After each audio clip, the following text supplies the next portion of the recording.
Everyone, welcome back to commerce spotlight. मैं आयुषी स्वागत करती हूँ आपका आपका यूट्यूब चैनल कॉमर्स स्पॉटलाइट में। तो गाइस, आज के इस वीडियो में हम डिस्कस करने वाले हैं यूनिट नंबर 3 के एक बहुत इंपॉर्टेंट कंसेप्ट को, जो बार बार रिपीट हो रहा है। जो भी for the very first time आए हैं हमारे चैनल को सब्सक्राइब कर लीजिए, बेल आइकन को प्रेस करके ऑल नोटिफिकेशन पे सेट कर लीजिए ताकि आपकी कोई भी वीडियो मिस ना हो। और आपके लिए मैंने ये सीरीज स्टार्ट की है जिसमें हम कुछ समय में ही एक पर्टिकुलर टॉपिक को अच्छे से समझते हैं, डिटेल में एनालाइज करते हैं और जो क्वेश्चन ऑलरेडी आए हुए हैं उससे देखते हैं कि किस तरीके के न्यू क्वेश्चन बन सकते हैं और उनको करते हुए चलते हैं। तो चलिए स्टार्ट करते हैं आज की क्लास को। आज का जो टॉपिक मैंने डिसाइड किया है that is price elasticity of demand. Elasticity of demand एक बहुत ही इंपॉर्टेंट टॉपिक है। उसमें तीन तरीके की इलास्टिसिटी आप पढ़ते हैं: price elasticity, income elasticity and cross elasticity. Price elasticity of demand एक बहुत मेजर पोर्शन कवर करती है इलास्टिसिटी ऑफ डिमांड में, तो आज की क्लास में हम इसको ही कवर करते हुए चलेंगे। एंड इसके साथ साथ हम समझेंगे क्या, सबसे पहले मीनिंग समझेंगे, देन इसके टाइप्स क्या हैं, देन टोटल आउटले मेथड को कवर करते हुए चलेंगे जो प्राइस इलास्टिसिटी को मेजर करने के लिए एक बहुत इंपॉर्टेंट मेथड है और फर्स्ट मेथड है आउट ऑफ 5 मेथड्स। इसको आज की वीडियो में हम कवर करने वाले हैं। तो इलास्टिसिटी ऑफ डिमांड क्या है? इलास्टिसिटी बताता है कि आपका कितना चेंज आएगा विद रिस्पेक्ट टू प्राइस, वो हो जाती है आपकी elasticity of demand. Price elasticity of demand अगर मैं बोलूं कि प्राइस के चेंज होने से क्वांटिटी डिमांडेड में कितना इफेक्ट पड़ता है, तो वो आप इलास्टिसिटी ऑफ डिमांड में शो करते हैं। तो अब इसका मीनिंग तो हुआ ये कि प्राइस में चेंज आएगा तो डिमांड में क्या चेंज होगा। अब कितने तरह की आपकी इलास्टिसिटी ऑफ डिमांड होती है? तो 4 तरह की प्राइस इलास्टिसिटी ऑफ डिमांड होती है। फर्स्ट होती है यूनिटी इलास्टिक, देन होती है greater than unity elastic, then is less than unity elastic, fourth one is perfectly elastic and fifth one is perfectly inelastic. अब इनका मतलब क्या है? यूनिटी इलास्टिक का मतलब यहाँ पे क्या होगा, सबसे पहले यूनिटी इलास्टिक को देखने से पहले परफेक्टली इलास्टिक देख लेते हैं। परफेक्टली इलास्टिक क्या है कि इसका मतलब ये है कि अगर आप हल्का सा भी प्राइस में चेंज लेके आएंगे तो आपकी डिमांड इनफाइनाइट रेट से चेंज हो जाती है, या वो इनफाइनाइटली बढ़ जाएगी या वो इनफाइनाइटली कम हो जाएगी।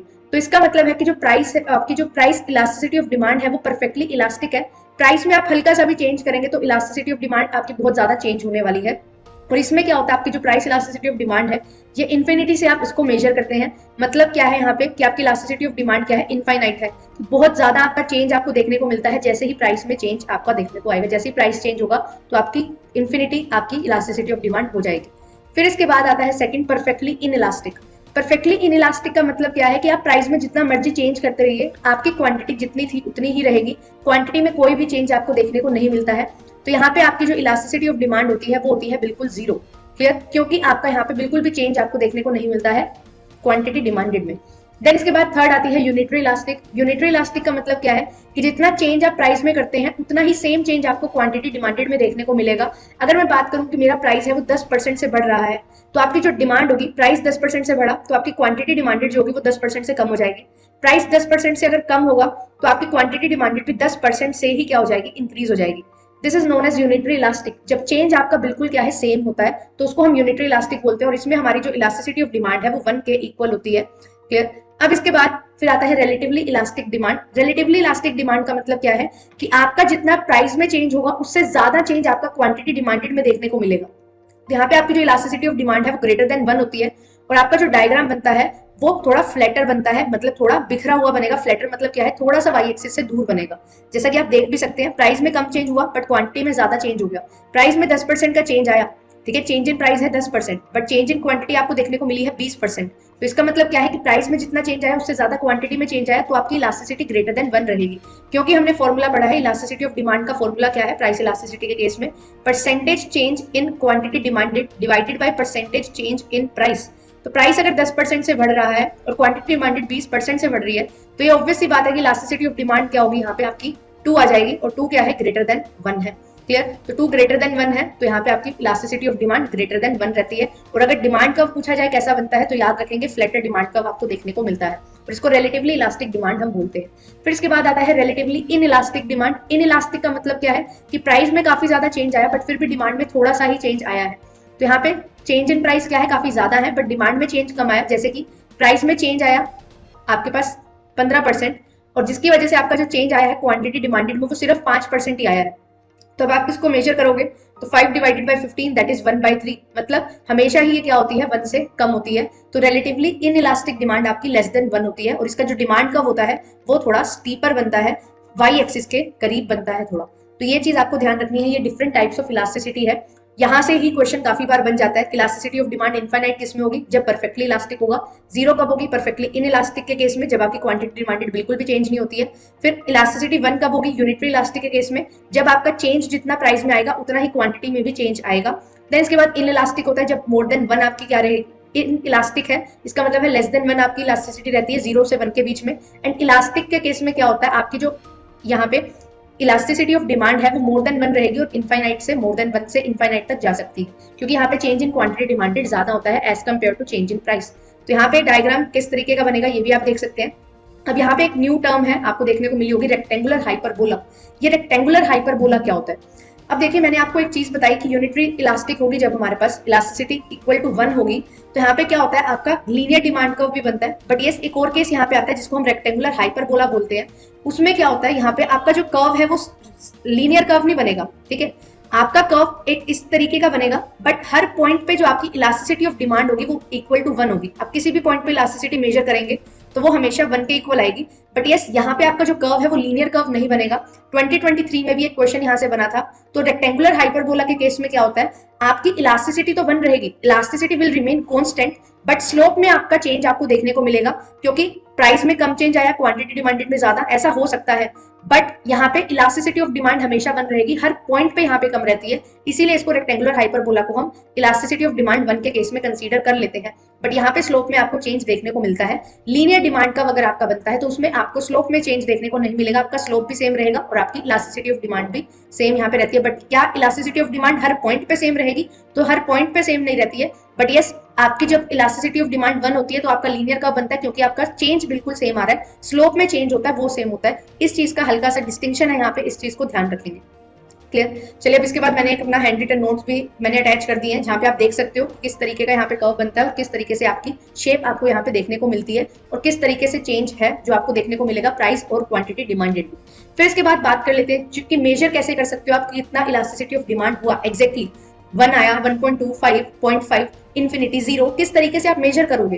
तो यहाँ पे एक बहुत ही इंपॉर्टेंट मेथड है, 5 मेथड्स हैं आपके पास टोटल, बट इनमें से जो मोस्ट इंपॉर्टेंट मेथड है, मोस्ट इंपॉर्टेंट क्यों बोल रही हूँ मैं, क्योंकि ये रेपिटिव टॉपिक है, बिल्कुल रिपीट हो रहा है हर बार, हर साल ये टॉपिक से क्वेश्चन आपका बनता है। Total outlay, total expenditure method इसको बोला जाता है। आज की वीडियो में हम इस मेथड को कवर करेंगे, फिर फ्यूचर वीडियोस में मैं आपके लिए बाकी मेथड्स भी है जो कवर करती हुई चलूंगी, बट ये एक इंपॉर्टेंट टॉपिक है तो इसको आज ही वीडियो में हम यहाँ पे कवर करने वाले हैं। टोटल आउटले और टोटल एक्सपेंडिचर मेथड क्या बोलता है, ये किसने दिया है? डॉक्टर मार्शल ने दिया है, ये चीज याद रखेंगे। इस मेथड के अकॉर्डिंग ये क्या बोलते हैं कि जब आपको इलास्टिसिटी ऑफ डिमांड को मेजर करना है तो आपको ये पता होना चाहिए कि आपका टोटल एक्सपेंडिचर किस डायरेक्शन में जा रहा है। क्या प्राइस के चेंज होने से आपका टोटल एक्सपेंडिचर बढ़ता है? क्या प्राइस के चेंज होने से आपका टोटल एक्सपेंडिचर कम हो रहा है? या प्राइस में चेंज होने से आपका टोटल एक्सपेंडिचर चेंज नहीं हो रहा है? किस तरीके से आपका टोटल एक्सपेंडिचर रिएक्ट कर रहा है in response to change in price, वो चीज आप यहाँ पे देखते हैं। तो इसके लिए आपके पास ये टेबल है, आप इसको देख सकते हैं। प्राइस इलास्टिसिटी ऑफ डिमांड यहाँ पे क्या होगी, जब इन इलास्टिक या लेस देन यूनिटरी इलास्टिक की हम बात करेंगे, इलास्टिसिटी ऑफ डिमांड की जब लेस देन 1 होगी, तो यहाँ पे क्या होगा, अगर प्राइस बढ़ेगा तो आपका टोटल एक्सपेंडिचर भी क्या होता है, बढ़ता है। मतलब प्राइस और टोटल एक्सपेंडिचर सेम डायरेक्शन में मूव करते हैं। और जब प्राइस कम होता है तो टोटल एक्सपेंडिचर भी कम होता है। इसका मतलब क्या है कि जो चेंज इन प्राइस है, जो चेंज इन प्राइस है वही सेम चेंज इन क्या है, टोटल एक्सपेंडिचर। अब ये चेंज की मैं डायरेक्शन की बात कर रही हूँ कि अगर प्राइस बढ़ रहा है तो आपका टोटल एक्सपेंडिचर भी बढ़ रहा है, अगर प्राइस कम हो रहा है तो आपका टोटल एक्सपेंडिचर है वो भी कम हो रहा है। मतलब प्राइस और टोटल एक्सपेंडिचर में क्या है, डायरेक्ट रिलेशन है। आप यहाँ पे लिख सकते हैं direct relationship between price and total expenditure. Clear? Then उसके बाद यूनिटरी इलास्टिक के केस में क्या होगा, जब इलास्टिसिटी 1 होगी तो यहाँ पे प्राइस बढ़े या प्राइस कम हो, टोटल एक्सपेंडिचर आपका बिल्कुल सेम रहेगा। ऐसा क्यों? क्योंकि टोटल एक्सपेंडिचर क्या होता है, यहाँ पे एक चीज समझने की कोशिश करना, total expenditure is price into quantity. कितना प्राइस और कितनी क्वांटिटी आप यूज करते हो वही आपका टोटल एक्सपेंडिचर बनाएगा। टोटल एक्सपेंडिचर सेम रहेगा, इसका मतलब क्या है कि प्राइस में जितना चेंज आएगा उतना ही क्वांटिटी डिमांडेड में अपोजिट चेंज आ जाएगा। तो प्राइस अगर बढ़ेगा तो उतना ही क्वांटिटी डिमांडेड कम हो जाएगी, जिसकी वजह से टोटल एक्सपेंडिचर क्या है आपका बिल्कुल भी चेंज नहीं होगा। तो यहाँ पे आपकी जो इलास्टिसिटी होगी वो इक्वल टू 1 होगी। अब यहाँ पे एक और चीज समझिए, इलास्टिसिटी लेस देन 1 के केस में भी एग्जांपल से समझाती हूँ। जैसे प्राइस बढ़ रहा है, ठीक है, आपके पास क्या था, प्राइस आपका क्या था, 10 रुपए था, ठीक है, आपने प्राइस बढ़ा दिया और प्राइस कर दिया आपने 15 रुपीज। क्लियर? और यहाँ पे क्या हुआ, आपकी ये तो प्राइस थी, क्वांटिटी डिमांडेड की बात करते हैं। क्वांटिटी डिमांडेड में क्या हुआ, प्राइस 10 था तब आप 20 यूनिट्स ले रहे थे, ठीक है, तो टोटल एक्सपेंडिचर आपका हो रहा था 200 रुपीज का। फिर आपका प्राइस बढ़ा है तो आपने क्या किया, क्वांटिटी डिमांडेड कम तो की पर इतनी ज्यादा कम नहीं की आपका कि टोटल एक्सपेंडिचर भी कम हो जाए। तो टोटल एक्सपेंडिचर भी आपका यहाँ पे इंक्रीज हुआ है, बट इतना इंक्रीज नहीं हुआ जितना टोटल आपकी क्वांटिटी डिमांडेड इंक्रीज हुई थी। या हम ये बोल सकते हैं यहाँ पे कि आपकी क्वांटिटी डिमांडेड बिल्कुल भी इंक्रीज नहीं हुई। दो केस बन सकते हैं, एक केस की क्वांटिटी डिमांडेड आपकी डिक्रीज नहीं हो रही है, तो यहाँ पे कितना आ जाएगा 300 का आपका खर्चा होगा। बट अगर आपकी यहाँ पे डिमांड क्या है, ग्रेटर देन लेस देन 1 है, इलास्टिसिटी ऑफ डिमांड मतलब कम इलास्टिक है या फिर लेस इलास्टिक है हम बोल सकते हैं। तो इस केस में क्या हुआ, फॉर एग्जाम्पल मैंने क्या कर दिया, मैंने 20 यूनिट्स की जगह मैंने 18 यूनिट्स लेना स्टार्ट कर दिया। तो मेरे पास यहाँ पे क्या होगा, अब टोटल एक्सपेंडिचर मेरा बढ़ेगा तो है, क्योंकि 15 और 18 यूनिट्स में ले रही हूँ, तो 15 इंटू 18 इतना मेरा खर्चा हो जाएगा। क्लियर, कितना खर्चा आएगा 270 रुपीज का। तो अब आप यहाँ पे देख सकते हो प्राइस के बढ़ने से टोटल एक्सपेंडिचर भी आपका बढ़ रहा है, ठीक है। बट यहाँ पे जो क्वांटिटी डिमांडेड है वो क्या है, एक बार बिल्कुल ही कम नहीं हुई है, बिल्कुल उतनी है जितनी थी, और एक बार थोड़ी कम हुई है, जितना होना चाहिए था उतनी कम नहीं हुई है। तो यहाँ पे क्या है, जो क्वांटिटी डिमांडेड में चेंज आया है वो कम आया है जितना प्राइस में बढ़ने से चेंज आया था उससे। तो इसी वजह से आपकी यहाँ पे जो क्वांटिटी डिमांडेड में कम चेंज आने की वजह से जो इलास्टिसिटी ऑफ डिमांड है वो आपकी लेस देन 1 ही यहाँ पे रह जाएगी। क्लियर। अब बात करते हैं third, greater than unitary elastic मतलब इलास्टिसिटी लेस ग्रेटर देन 1 होगी। तो इस केस में क्या होगा, इस केस में आपका इनवर्स रिलेशनशिप होगा। किसके बीच में, inverse relationship between price and total expenditure, क्योंकि हम प्राइस और टोटल एक्सपेंडिचर में देख रहे हैं रिलेशनशिप, तो इनवर्स रिलेशनशिप होगा। अगर प्राइस बढ़ रहा है तो टोटल एक्सपेंडिचर कम हो रहा है, प्राइस अगर कम हो रहा है तो टोटल एक्सपेंडिचर आपका बढ़ रहा है। तो इस केस में आपकी जो इलास्टिसिटी ऑफ डिमांड है वो ग्रेटर देन 1 हो जाएगी। ऐसा क्यों, यहाँ पे देखते हैं अगेन। यहाँ पे देखिए आपके पास क्या है, यहाँ पे आपका प्राइस था 10 रुपीज, ठीक है, और आप क्वांटिटी डिमांडेड कर रहे थे, किसी चीज की क्वांटिटी आप ले रहे थे, वही अगेन 20 यूनिट्स, ठीक है, 200 रुपए का आपका टोटल एक्सपेंडिचर हो रहा था। अब आपने क्या किया, प्राइस आपका बढ़ा, 15 रुपीज प्राइस हो गया, टोटल एक्सपेंडिचर आपका कम हो गया, टोटल एक्सपेंडिचर 150 हो गया। तो मतलब क्या हुआ कि आपने क्वांटिटी डिमांडेड क्या कर दी है, कम कर दी, और कितनी कम कर दी, इतनी ज्यादा कम कर दी जितना प्राइस में चेंज आया था उससे भी ज्यादा। देख सकते हैं आप, प्राइस 10 से 15 हुआ, प्राइस में कितने का इंक्रीमेंट हुआ, 50% का। बट इससे आपकी क्वांटिटी डिमांडेड क्या हो गई, क्वांटिटी डिमांडेड बहुत ज्यादा यहाँ पे कम हो गई है, 20 से 10 पे रह गई है, ठीक है। तो अप्रोक्सीमेटली यहाँ पे हम अगर मैं बात करूं तो 10 का यहाँ पे 5 में चेंज आया था, और यहाँ पे जो आपकी क्वांटिटी डिमांडेड है वो 20 से 10 हो गई है। तो यहाँ पे क्या हो रहा है, आपकी जो चेंज आ रहा है क्वांटिटी डिमांडेड में वो ज्यादा आ रहा है। आप देख सकते हो 10, और यहाँ पे आप यहाँ पे लेके चलो 10 यूनिट और यहाँ पे 5 यूनिट।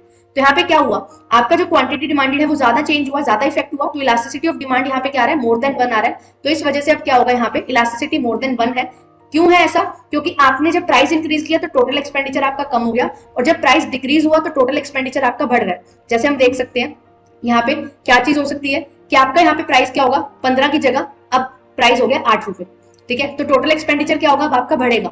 टोटल एक्सपेंडिचर कितना हो जाएगा, हम लेके चलते हैं। फॉर एग्जाम्पल यहाँ पे 30 यूनिट्स आप ले रहे हो तो 240 रुपीज आपका टोटल एक्सपेंडिचर हो गया। अब क्या हुआ, प्राइस आपका यहाँ पे क्या हुआ है, कम हुआ है, 10 रुपए से 8 रुपए हुआ। बट क्वांटिटी डिमांडेड आपने कितनी कर ली, क्वांटिटी डिमांडेड आपने बहुत ज्यादा बढ़ा ली है। क्वांटिटी डिमांडेड की बात करूं तो 10 यूनिट से क्वांटिटी डिमांडेड बढ़ी है, बट प्राइस आपका सिर्फ और सिर्फ 2 रुपए से कम हुआ था। तो यहाँ पे elasticity of demand again more than 1 होगी, और टोटल एक्सपेंडिचर आपका क्या कर रहा है, जैसे प्राइस रिएक्ट कर रहा है उससे अपोजिट रिएक्ट कर रहा है। तो ये इलास्टिसिटी ऑफ डिमांड जो आपकी होगी यहाँ पे ग्रेटर देन 1 होगी, और इसको हम मोर देन यूनिटी इलास्टिक बोलते हैं। क्लियर, ये चीज का खास ध्यान रखेंगे, इस पे बेस्ड क्वेश्चन भी है, मैं आपको दिखाने भी वाली हूँ।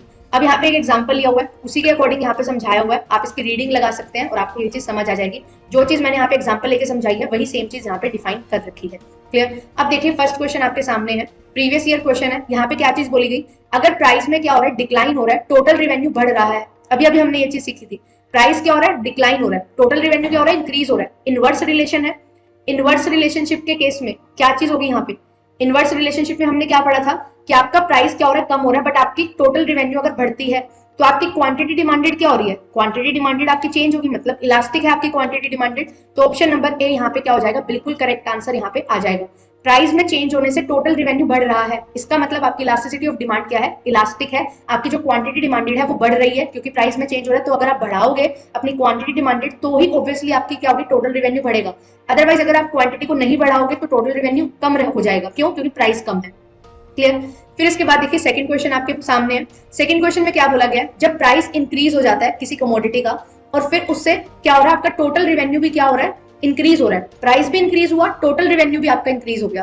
तो कौन सी प्राइस इलास्टिसिटी यहाँ पे आपको देखने को मिलेगी। अब यहाँ पे क्या हो रहा है, डायरेक्ट रिलेशन आपको देखने को मिल रहा है, जितना प्राइस में चेंज हुआ उसी के अकॉर्डिंग वही चेंज आपका टोटल रेवेन्यू में भी आया है। दोनों इंक्रीज हो रहे हैं, सेम डायरेक्शन में चल रहे हैं, तो इलास्टिसिटी आपकी क्या होगी यहाँ पे लेस देन 1।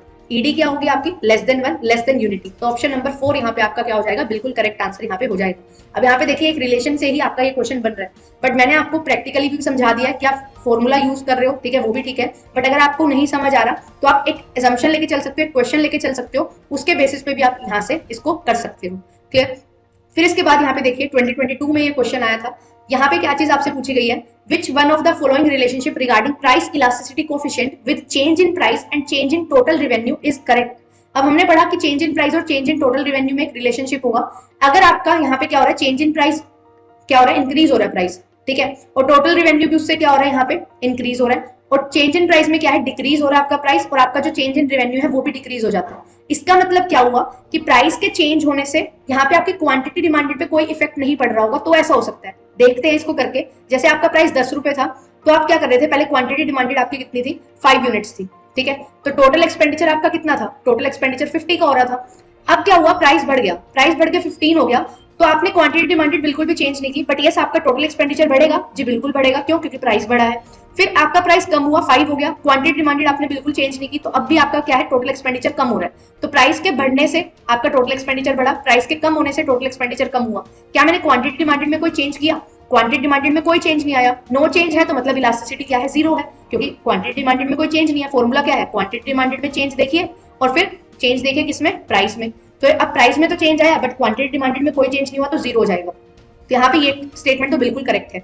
सेकंड देखिए क्या ऑप्शन है कि इलास्टिसिटी आपकी क्या होगी, मोर देन 1 होगी, जब चेंज इन प्राइस के बढ़ने से आपका टोटल रेवेन्यू भी बढ़ेगा। अभी अभी हमने ये चीज देखी थी कि अगर अपोजिट रिएक्ट करेगा आपका प्राइस और टोटल रेवेन्यू, तो इलास्टिसिटी ग्रेटर देन 1 होगी, अदरवाइज इलास्टिसिटी लेस देन 1 होगी। तो यहाँ पे ये ऑप्शन क्या है, गलत है, ठीक है। और थर्ड ऑप्शन देख सकते हैं, इलास्टिसिटी इक्वल टू 1 है, यूनिटरी इलास्टिक है, मतलब टोटल रेवेन्यू में कोई चेंज नहीं आएगा, क्योंकि जितना चेंज प्राइस में हुआ उतना ही अपोजिट चेंज क्वांटिटी डिमांडेड में हो जाएगा, और वो ऑफसेट हो जाएंगे, टोटल रेवेन्यू में कोई चेंज नहीं आएगा। तो ये बिल्कुल सही है। देन फोर्थ ऑप्शन देखिए, इलास्टिसिटी क्या है, लेस देन 1 है, चेंज इन प्राइस बढ़ा है तो चेंज इन टोटल रेवेन्यू भी बढ़ रहा है। इसका मतलब प्राइस में चेंज आया, टोटल रेवेन्यू में चेंज आया, सेम वही। इसका मतलब क्या है कि क्वांटिटी डिमांडेड में चेंज नहीं आया होगा, या फिर कम चेंज आया होगा जितना प्राइस में चेंज आया है, इसी वजह से आपका टोटल रेवेन्यू बढ़ रहा है, तो सेम डायरेक्शन में रिएक्ट कर रहा है जितना प्राइस रिएक्ट कर रहा है जिस डायरेक्शन में। तो ये भी स्टेटमेंट क्या है, बिल्कुल सही है। तो आपका जो करेक्ट आंसर है that will be option number B. Option number B ही आपका यहाँ पे करेक्ट आंसर हो जाएगा कि इनमें से ये ऑप्शन क्या है, गलत है, ये गलत रिलेशनशिप यहाँ पे शो कर रहा है। क्लियर। अब इसके बाद सिर्फ इलास्टिसिटी ऑफ डिमांड यही तक नहीं है, इसके बाद जो आपके डिफरेंट प्रोडक्ट्स हैं उनमें भी इलास्टिसिटी ऑफ डिमांड आपको देखने को मिलती है। तो होमोजेनियस प्रोडक्ट है, डिफरेंशिएटेड प्रोडक्ट है, नेसेसिटीज है या ड्यूरेबल प्रोडक्ट्स है। आपको बताना है कि क्या इनमें प्राइस इलास्टिसिटी होगी, और आपने इनको इंक्रीजिंग ऑर्डर में अरेंज करना है, मतलब लेस इलास्टिक से लेके परफेक्टली इन इलास्टिक से लेके, अगर मैं बोलूं तो 0 से लेके इन्फिनिटी तक आपने जाना है, तो परफेक्टली इन इलास्टिक से लेके परफेक्टली इलास्टिक तक आपको यहाँ पे पहुंचना है। तो बताइए किस तरीके से यहाँ पे आप अरेंज करेंगे। अब क्या बेसिस रहेंगे, इनको समझने की कोशिश करेंगे। तो इसका करेक्ट आंसर आपने मुझे बताना है, ठीक है। पॉज करिए वीडियो को और करेक्ट आंसर बताइए। चलिए देखते हैं क्या होगा इसका करेक्ट आंसर। तो इंक्रीजिंग ऑर्डर ऑफ इलास्टिसिटी है। अब यहाँ पे देखिए, अगर आपके प्रोडक्ट्स कैसे होंगे, प्रोडक्ट्स नेसेसिटीज हैं, तो यहाँ पे क्या इलास्टिसिटी होगी, नहीं होगी। नेसेसिटीज वो प्रोडक्ट हैं जो आपको खरीदने ही पड़ेंगे, आप जितना मर्जी प्राइस इनका इंक्रीज कर लीजिए। सोल्ट है, सोल्ट 2 रुपए का होगा तो भी आप उतना ही खरीदने वाले हो, ज्यादा या कम नहीं खरीदोगे, जितनी कंजम्पशन होती है उतना ही करोगे। अगर वो 2000 रुपए का हो जाएगा तो भी आपको उतनी कंजम्पशन तो करनी पड़ेगी जितनी आप करते हो। तो नेसेसिटीज के केस में क्या होता है, यहाँ पे जो प्राइस इलास्टिसिटी होती है वो बिल्कुल ही जीरो होती है, मतलब परफेक्टली इनइलास्टिक होती है। तो ऑप्शन नंबर सी मेरा सबसे पहले आ जाएगा। देन उसके बाद क्या होता है, अब इसके बाद आते हैं आपके डिफरेंशिएटेड प्रोडक्ट्स हैं, ड्यूरेबल प्रोडक्ट्स हैं या होमोजेनियस प्रोडक्ट हैं। डिफरेंशिएटेड प्रोडक्ट्स क्या है, ऐसे प्रोडक्ट जो आप डिफरेंशिएट कर सकते हो एक दूसरे से। तो डिफरेंशिएटेड प्रोडक्ट्स में क्या होती है, इलास्टिसिटी थोड़ी सी होगी, ठीक है, क्योंकि आप डिफरेंशिएशन के बेसिस पे क्या कर सकते हो, अपने प्रोडक्ट का हाई प्राइस चार्ज कर सकते हो या कम प्राइस चार्ज कर सकते हो, प्राइसेस में चेंज लाके आप क्वांटिटी डिमांडेड को इन्फ्लुएंस कर सकते हो। क्लियर। तो इसका आ जाएगा option number B next. Then इसके बाद क्या है, ऑप्शन नंबर डी आएगा, ड्यूरेबल प्रोडक्ट्स। ऐसे प्रोडक्ट्स जो लंबे समय तक चलते हैं, जो ऐसे प्रोडक्ट्स होते हैं जो लंबे समय तक चलते हैं, तो इसमें क्या होता है, आप पोस्टपोन कर सकते हो उनकी परचेज। अगर आपको प्राइस बढ़ता हुआ दिख रहा है तो आप आज परचेज ना करके थोड़े टाइम बाद परचेज कर लोगे, ठीक है। तो इसीलिए यहाँ पे इलास्टिसिटी क्या होगी, थोड़ी सी और ज्यादा होती है। तो ड्यूरेबल प्रोडक्ट्स आएंगे इसके बाद। देन इसके बाद आते हैं होमोजेनियस प्रोडक्ट। होमोजेनियस प्रोडक्ट क्या प्रोडक्ट होते हैं, बिल्कुल सेम प्रोडक्ट, कहीं से भी आप खरीद रहे हो बिल्कुल एग्जैक्टली सेम प्रोडक्ट आपको मिल रहे हैं। तो क्या आप कभी भी इसमें जब प्राइस में थोड़ा सा भी चेंज आएगा तो क्या इसकी इलास्टिसिटी में चेंज आएगा, बिल्कुल चेंज आएगा। होमोजेनियस प्रोडक्ट में इनफाइनाइट इलास्टिक होती है, हल्का सा भी आप प्राइस चेंज करोगे तो आपकी डिमांड, अगर प्राइस कम करोगे डिमांड एकदम बढ़ जाएगी, अगर प्राइस ज्यादा करोगे तो डिमांड एकदम जीरो पे फॉल कर जाएगी। तो ये परफेक्टली इलास्टिक है, तो ऑप्शन नंबर ए लास्ट में आ जाएगा। तो C B D A, option number A आपका बिल्कुल करेक्ट आंसर यहाँ पे बन गया है। ध्यान से समझना है चीजों को कि किस प्रोडक्ट का ऐसा रोल रहेगा कि इसमें अगर प्राइस में चेंज आएगा तो क्वांटिटी डिमांडेड में बिल्कुल भी चेंज ना आए, फिर थोड़ा सा चेंज आए, फिर उससे ज्यादा चेंज आए, देन बहुत ज्यादा चेंज आए। उस हिसाब से आपकी इंक्रीजिंग ऑर्डर में प्राइस इलास्टिसिटी चलती रहेगी। आई होप आपको ये समझ आ गया होगा किस तरीके से क्वेश्चन को सोल्व करना है। ठीक है, अगर क्लास अच्छी लगती है तो लाइक करिए, कमेंट करिए। अगर आपको ऐसी वीडियोस और चाहिए तो डू कमेंट कि आपको अच्छी लग रही है क्लासेस, आपके लिए बेनिफिशियल है, तो लेट मी नो कि आपको सही में ही एक्चुअल में बेनिफिट हो रहा है या इनका नहीं। और शेयर करिए सभी के साथ ताकि सभी स्टूडेंट जुड़ के अच्छे से पढ़ सकें, और जो स्टूडेंट सेल्फ स्टडी कर रहे हैं उनको भी एक बेटर आइडिया मिले कि किस तरीके से उनको एनालाइज करने होते हैं अपने पर्टिकुलर क्वेश्चंस को। तो सब्सक्राइब कर लीजिए चैनल को। मिलेंगे आपसे फिर किसी वीडियो में ऐसे ही इंटरेस्टिंग टॉपिक के साथ। एंड लाइक करते रहिए वीडियो को, ज्यादा से ज्यादा शेयर करिए, क्योंकि शेयर अगर आप करोगे तो मेरी रीच ज्यादा पॉसिबल हो पाएगी, और अगर आप वीडियो को लाइक कर देते हो तो मुझे मोटिवेशन मिलती है। एंड ऐसे वीडियो मैं आपके लिए लाती रहूंगी जो आपको कम समय में एक अच्छा टॉपिक है जो आपके लिए कवर होता रहेगा, और आपके जो मार्क्स हैं वो आपको अच्छे से आप स्कोर कर पाओगे। थैंक यू सो मच, मिलते हैं आपसे नेक्स्ट वीडियो में। Till then take care and keep studying hard.